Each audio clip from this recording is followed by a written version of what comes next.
News insight के साथ मैं हूं आमिर ज़िया। तो जनाब, पाकिस्तान पीपल्स पार्टी शहबाज हुकूमत से नाराज़ है। जिस तरह मौलाना फजल रहमान साहब हुकूमत पर इल्ज़ाम लगा रहे हैं कि उनसे किए गए वादे पूरे नहीं हुए, बिल्कुल उसी तरह पाकिस्तान पीपल्स पार्टी को भी शिकवा है कि नून लीग ने अपने वादे पूरे नहीं किए।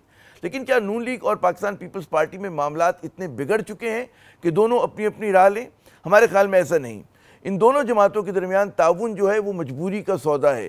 हाँ, ये एक दूसरे की जो है गैर मुखलिस किस्म की इत्तेहादी हैं, और जहाँ इनके दरमियान अबूरी कुर्बत के कुछ दीगर अवामिल भी होंगे, वहाँ इसकी सबसे बड़ी वजह PTI और उसका तर्ज सियासत है।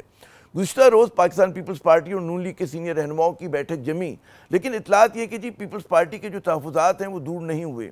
पंजाब में सूबाई हुकूमत का अदम ताउन तो पहले से सुलगता हुआ मसला था।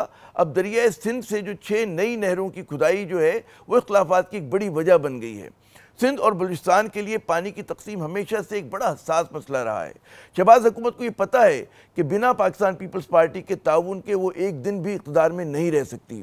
इसीलिए कुछ लो और कुछ दो की बुनियादों पर दोनों जमातों के दरमियान जो है मामला तय होने का कभी इम्कान है। पीपल्स पार्टी के एहतजाजी बयानात को आप फ्रेंडली फायर कह सकते हैं। वैसे पीपल्स पार्टी का नून लीग के अदम ताउन पर क्या मौक़िफ़ है, हम आज के प्रोग्राम में जानने की कोशिश करेंगे।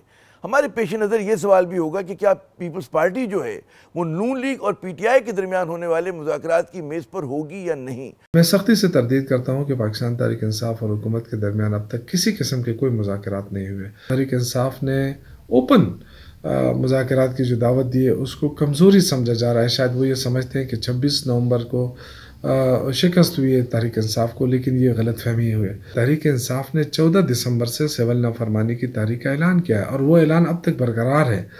तो हुकूमत अगर मुज़ाकरात नहीं करती तो फिर सिविल नाफरमानी का भी आगाज़ हो जाएगा। वैसे खुशाइंद बात यह है कि जनाब हुकूमत और PTI जो है मुज़ाकरात पर मुत्तफ़िक़ हैं, लेकिन दोनों ही एक दूसरे को शक व शुबे की नज़र से देख रही हैं, और इसमें ताज्जुब की कोई बात भी नहीं होनी चाहिए। इसीलिए वज़ीर दिफा ख्वाजा आसिफ साहब ये कहते नज़र आ रहे हैं कि जी मुज़ाकरात अच्छी बात है, मगर इमरान खान दिन में कई रंग बदलते हैं, उनकी गारंटी कौन देगा। ज़राए के मुताबिक हुकूमत और PTI मुज़ाकरात के लिए पार्लियामेंट का फोरम जो है इस्तेमाल करने का फ़ैसला हो चुका है। PTI के कम अज़ कम बुनियादी मुतालबात सबके सामने हैं, जिसमें सियासी कैदियों बशमूल इमरान खान की रिहाई जो है सर फहरिस्त है। PTI 9 मई और 26 नवंबर के वाक़यात पर जुडिशल कमीशन बनाने का भी मुतालबा कर रही है, और साथ ही 8 फरवरी के इंतखाबात के ऑडिट का भी। हुकूमत क्या इनमें से किसी मुतालबे को मान सकती है?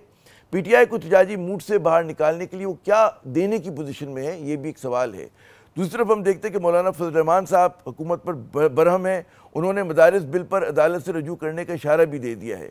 DI खान में प्रेस कॉन्फ्रेंस से खिताब करते हुए उन्होंने कहा कि जी मदारिस के मामले को गंभीर बना दिया गया है और हमारा शिकवा सिर्फ ऐवान सदर और सदर मुमलिकत से है। सदर की निगरानी में हुकूमत भी आ रही है, एजेंसियाँ भी आ रही हैं, सब सारी चीज़ें, क्योंकि आइन उसको इख्तियार देता है ना कि वो दस्तखत करेगा, एक दफ़ा करेगा, और 10 दिन के अंदर अगर न किया तो फिर उसको वो खुद ब खुद एक्ट बन जाता है, उसका नोटिफिकेशन गवर्नमेंट जारी करती है। जिस तरह के आरिफ अलवी साहब जो हैं उन्होंने किया, और उसके बाद उन्होंने जब दस्तखत नहीं किए तो उन्होंने जारी कर दिया, तो उस पर नज़ीर मौजूद है।